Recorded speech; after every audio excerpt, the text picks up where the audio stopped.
Hello you sexy beasts, welcome back to my face.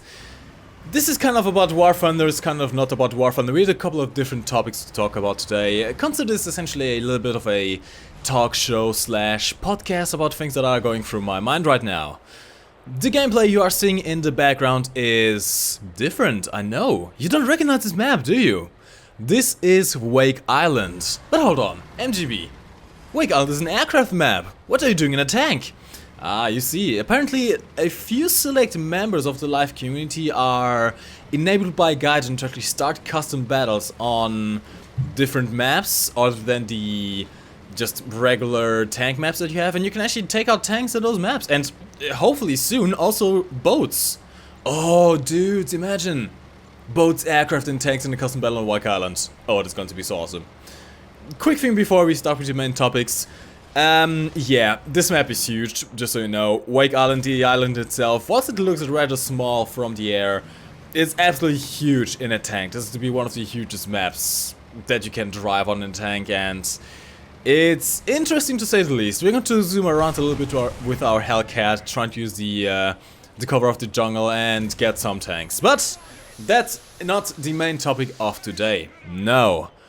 We have a little rant. Yes. Now, for the past week I've been pretty much silent, and sadly, not due to myself not having the time or will to do videos. I actually did really want to do videos, but goddamn Windows 10 fucked me over.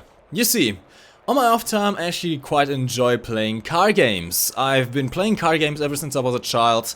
I started out with Need for Speed 2, I think, so really old school car games and stuff like that. I pretty much followed the Need for Speed series all up until the last installment.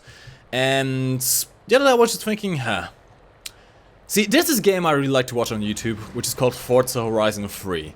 Now, Forza Horizon 3 is a Xbox exclusive game, but with the new crossplay thing that Windows has going on, you can actually play some select Xbox One games on Windows 10.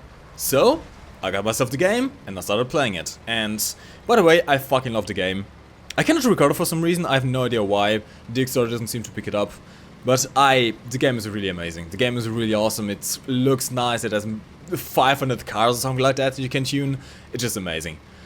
Problem is, it crashes a lot. And when I mean a lot, it's like really, really a lot. To the point that usually I have music or stuff or videos, YouTube running on my second screen while I'm playing. Yes, first world problems, I know. But I like to have some background noise, right? And I'm sure I'm not the only one here. But Forza Horizon doesn't really like Google Chrome to be open. So every time I have Google Chrome open, it crashes about every once in 5 minutes. See, the thing is, once it didn't just simply crash. Oh no. If you follow me on Twitter, you probably saw my little mental breakdown of my PC actually dying. Forza Horizon 3 managed to break my PC to the point of getting a blue screen of death and not being able to boot up into the system anymore. It was stuck in a diagnosing and self-repairing loop forever, and I couldn't exit out of it. See, when you normally get into the screen, you have a couple of options. You can try and change some startup settings, you can try and go to a restore point, or you can even try to reset the PC. The problem is, not one of the options that was presented even worked. I tried the restore point, there were no restore points saved for some reason, even though I'm sure I had some restore points. I tried resetting the PC, first a soft reset because I didn't want to lose my data. It didn't work. It wouldn't let me soft reset the PC, so I said, maybe we can try something with the console commands. I don't want to lose my data. The thing is, I am actually smart enough to keep most of my data on an external hard drive, so different, or not different, but away from the OS drive, if it makes any sense. But sadly, all of my video projects and my channel branding were on the C drive, where Windows is installed. So if I lost those, I would have lost all my channel branding, all my video projects, all of the videos that I haven't done yet, all the projects that I haven't done yet.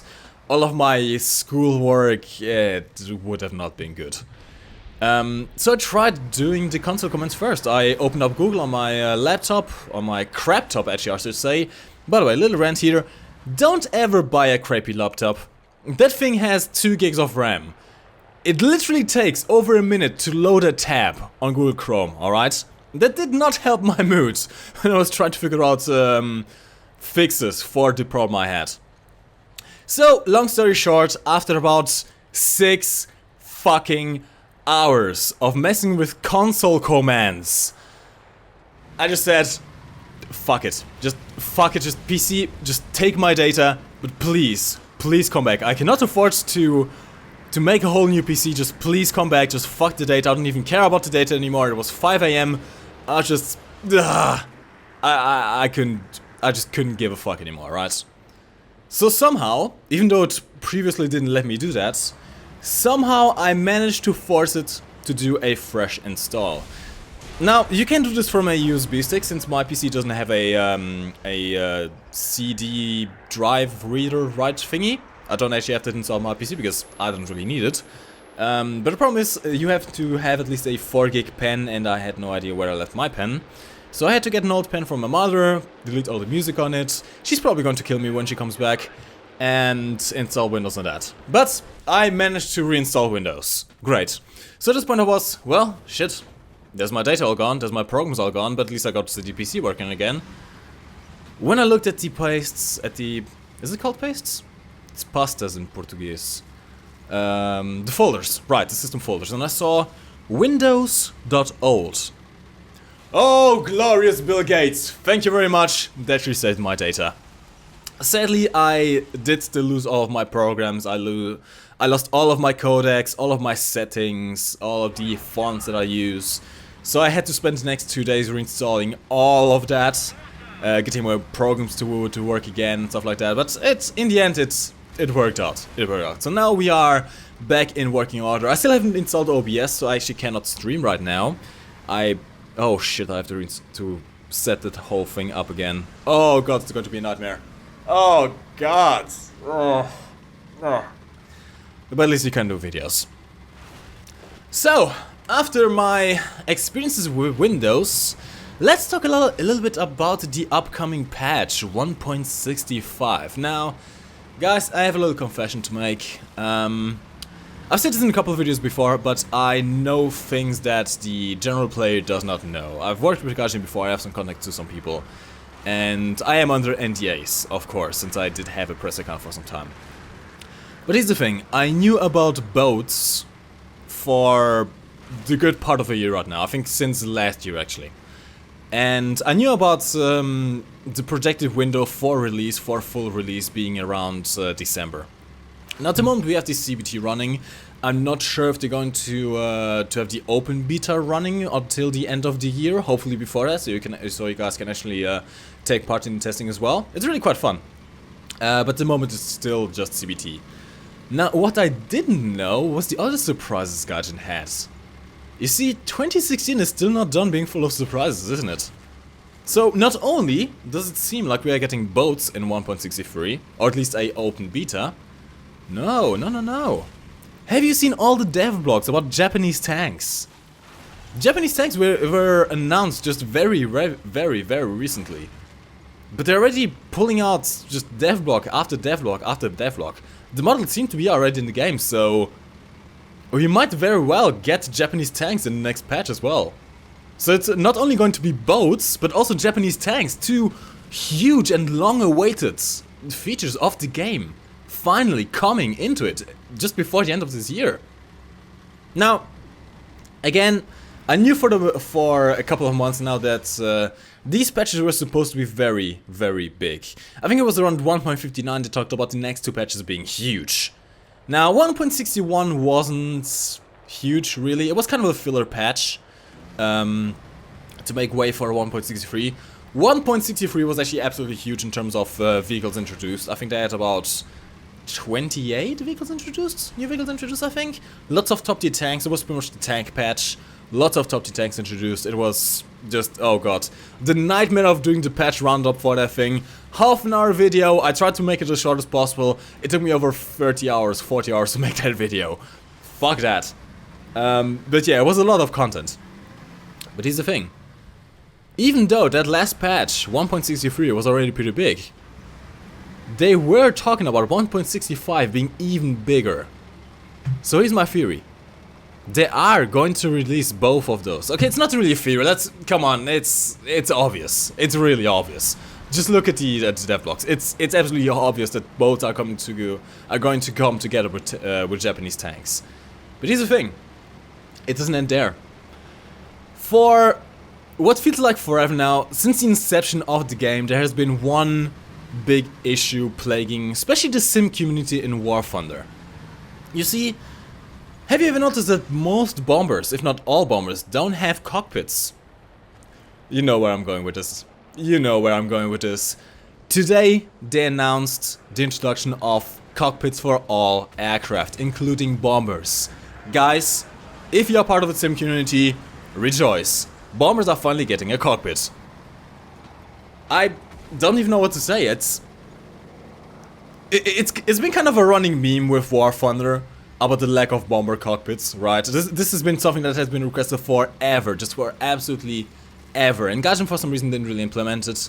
Probably because it just took too much time and doesn't really affect too many people, since most people won't be flying in cockpit mode anyways, unless they are playing in sim, and the sim community is extremely small compared to the arcade and the RP community. But finally, bombers are getting cockpits. Not just bombers, every single aircraft. All aircraft that didn't have cockpits before are now getting cockpits. So, let's just recap, just get this into your mind. 1.65 is not only going to have boats, it's not only going to have Japanese tanks, it's also going to have bomber cockpits. Now here's the thing. What else? What else is there to come? I'm not saying in 1.65, but like honestly, this is enough content. This is way too much content. I don't even dare to do a roundup video on this. But what's next?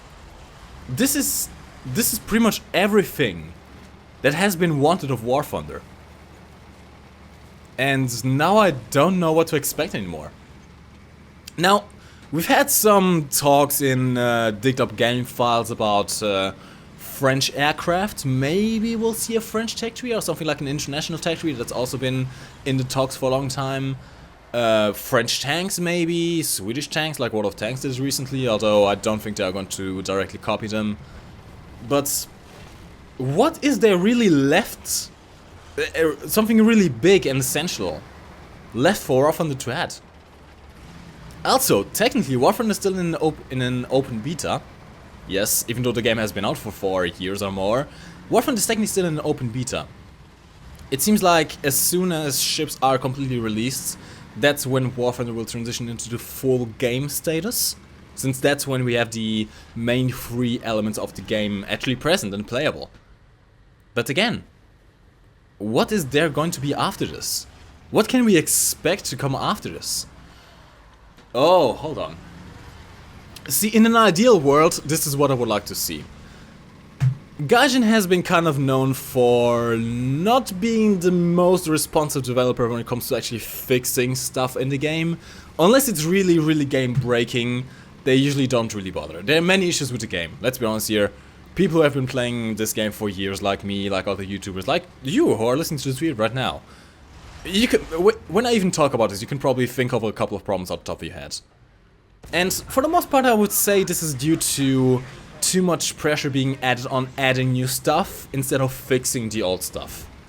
So, if they're adding all this stuff, and there's no real need to add, or at least no real pressure to add new stuff, because there's nothing essential left that's missing in the game, could it be that they're actually going to focus on fixing what's broken, fixing what's wrong with the game?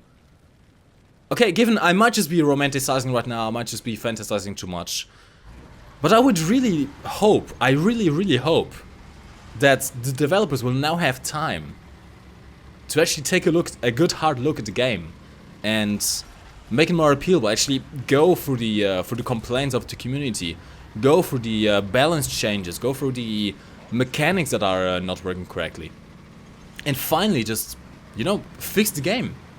Because here's the thing, War Thunder is, without a doubt, one of the greatest games we have right now. Yeah, you might be laughing right now, but tell me one other free-to-play game that has the graphics that War Thunder has, that has the content that War Thunder has, that has the gameplay that War Thunder has. There isn't anything else. There is not anything else. That's free-to-play, I should add. But that's the thing. War Thunder has great potential, but this, up until now was kind of held back by community complaints and problems within the game. But if they now finally have the time to fix those issues, we could see a, what's it called, a renaissance of War Thunder, if that makes any sense. And I'm really hoping for that. I am really hoping for that, because I don't want this game to die. I love this game. I just get frustrated with it sometimes, but I love this game.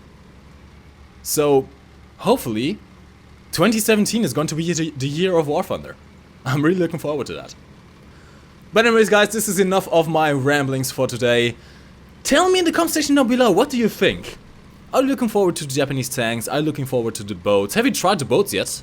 And what do you think about the bomber cockpits? Are you personally going to maybe try out sim mode just to see the bomber cockpits, see how that all works? And what would you like to see added to the game? I mean, I could not really think of much. Maybe the French aircraft, maybe an international tech tree. But tell me what you would like to see in the game as well, and what you would like to see fixed. But anyways, guys, this is it for today. Leave a like on this video if you did. It really helps the channel out now with YouTube fucking everyone over. If you really like my content, do click on that bell and notification thingy down below so that you're always notified of new uploads, since YouTube also likes to fuck over sub boxes. YouTube likes to fuck over a lot of things. But anyways, I have enjoyed your presence. My name's been MikeGoesBoom, and thank you very much for watching. You can lift your head up to the sky, take a deeper breath and give it time. You can walk the path among the lines with your shattered frame of mind. Or instead you could always stay. We can wait right here and play until somehow you can find